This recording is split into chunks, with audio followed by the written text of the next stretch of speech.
નમસ્કાર, આપ જોઈ રહ્યા છો નેશન પ્લસ ન્યૂઝ. હું છું આપની સાથે હેતલ ભગત.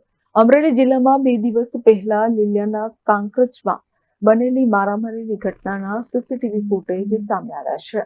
અમરેલી જિલ્લામાં 2 દિવસ પહેલા લીલિયાના કાંકરેજમાં બનેલી મારામારીની ઘટનાના સીસીટીવી ફૂટેજ સામે આવ્યા છે, જેમાં 18 તારીખે સાંજે લીલિયાના કાંકરેજ ગામે એક યુવક પર જીવલેણ હુમલો કરવામાં આવ્યો હતો.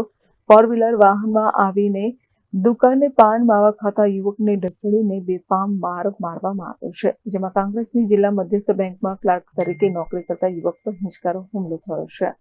બેંકના ક્લાર્ક ગૌતમ વાડા પર 3 શખ્સોએ હિંચકારા હુમલાની ઘટનાના સીસીટીવી સામે આવ્યા છે. ઇજાગ્રસ્ત યુવકને અમરેલી ખાનગી હોસ્પિટલમાં સારવાર માટે ખસેડવામાં આવ્યો છે.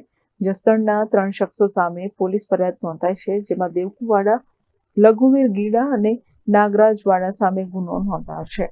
તો હુમલાખોર આરોપીઓને પકડવા લીલિયા પોલીસે કાર્યવાહી હાથ ધરી છે. Dharmesh Mehta, Nation Plus News, Rajula.